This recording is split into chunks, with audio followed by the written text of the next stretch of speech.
Minister, as you're probably aware, an unprecedented event took place over the weekend when 34 consultants from all disciplines at Sligo University Hospital all sent emails to the Minister for Health and others highlighting the fact that conditions for both patients and staff at SUH are completely unacceptable and verging on the unsafe at times. These emails didn't come out of the blue. The issues, these concerns have been building and building for years and years and have accumulated in record trolley numbers, proportionately the worst in the country when you compare those on trolleys to the number of beds in the corresponding hospitals and the ability of the hospital to absorb the numbers on the trolleys. But that's just the tip of the iceberg, if you like. That's what's visible. Underneath all of that, you have a totally inadequate hospital infrastructure. For example, a single CT scanner that, when it's out of action, when it's been serviced as it needs to be, there is no scanner, and that's the most basic requirement for any acute hospital. There's an ageing MRI scanner that's supposed to provide an imaging service for 250,000 people in the Northwest. There are lots more shortcomings, but I haven't time to go into them. But the emails from the consultants detail it, spell it out in shocking detail. Sligo Hospital is losing its staff, finding it difficult to recruit, and there's no doubt it is reaching a tipping point. And if immediate systemic action is not taken, first of all, to refocus funding allocations to Sligo within the Celta Group to begin to rebalance the imbalance that's there. Secondly, to prioritise the provision of fully operational medical equipment and sufficient amounts of it. And thirdly, to accelerate the 42-bed block in parallel with the surgical, maternity, paediatric, emergency department, radiology, theatres and ICU. I want to thank Deputies Harkin and McSharry for raising the issue of staffing and services at Sligo University Hospital. And indeed, I was sitting here today when Deputy Harkin raised it under leaders' questions as well. As we know, Sligo University Hospital is a Model 3 hospital with a 24/7 emergency medicine service. It delivers a wide range of local and regional services on an inpatient, day case and outpatient basis, including a range of specialities such as cardiology, medical oncology, critical care, cancer, maternity, paediatrics, radiology, acute medicine and acute surgery, as well as a number of regional specialities provided on an outreach basis to Letterkenny University Hospital. As the House is aware, the COVID-19 pandemic led to an unprecedented interruption to normal health service both in the community and acute hospital systems across the country. The HSC hospital groups and individual hospitals continue to plan for the challenge of providing health services while maintaining patient safety in a COVID environment. This includes planning for winter, planning for service resumption and waiting list management, as well as the ongoing COVID-19 response. The HSC Winter Plan for 22-23, published in October, will support acute and community services this winter to respond to anticipated high levels of emergency attendances and admissions across the acute sector, long waiting times in EDs and high occupancy rates across acute hospital settings. This government recognises that Sligo University Hospital has a critical role to play in services in the North West. This is reflected in the significant increase in resources allocated to the hospital. In 2022, the budget allocation for the hospital was €160.8 million, up from €130 million in 2018. From the end of 2020 to the middle of 2022, staff has increased more than 12%, including 71 nursing and midwifery staff.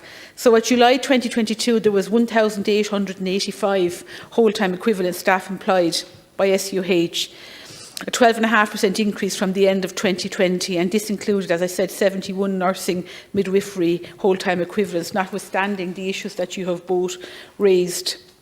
However, the government also recognises the capacity issues at Sligo University Hospital, and I suppose as a result of the 34 senior consultants who emailed the Minister for Health met with the consultant doctors from the hospital yesterday evening to hear their concerns. The emergency department is under sustained pressure. Between January and October, there was over 37,000 attendances, up 4.8% on the same period in 2019, and 12.2% higher than the 5-year average. Associated metrics such as waiting times in the EDs and trolley numbers are also increased on previous years, as you've said.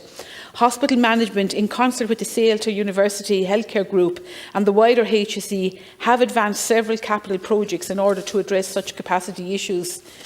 These include an ED modular unit, additional ICU isolation rooms, a 42-bed ward block extension, and a second CT scanner, an MRI replacement, and a new ED surgical block.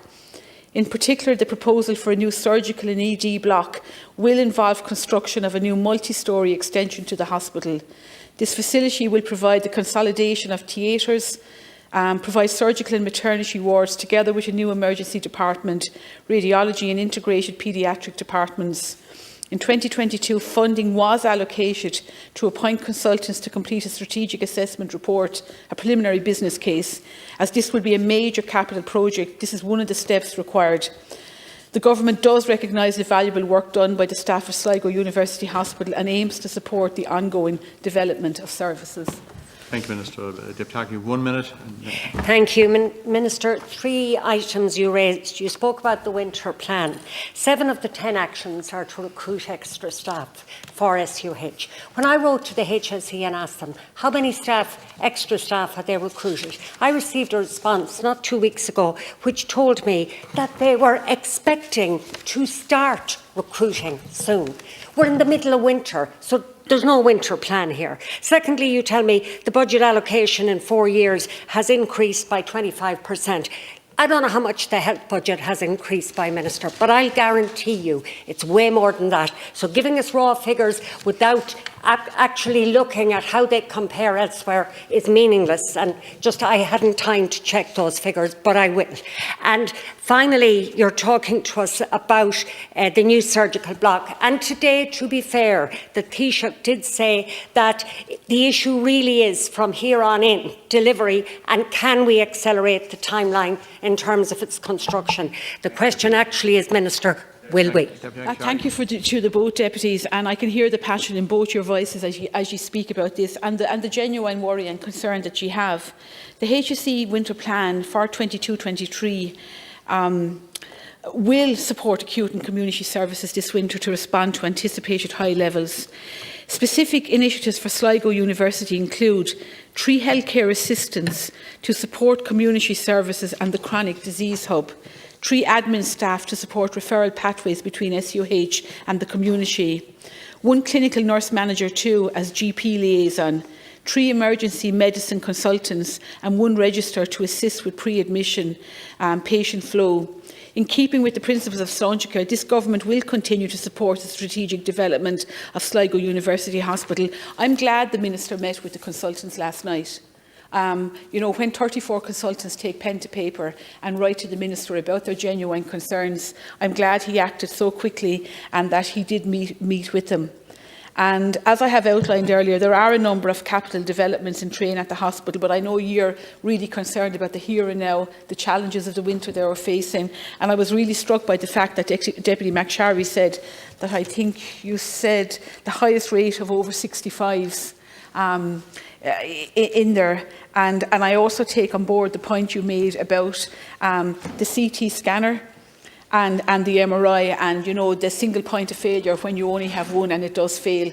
So I will pass on your comments again to Minister Donnelly. He was here today when you raised the deputy, and I will certainly raise all your concerns with him. Thank you very much for your time.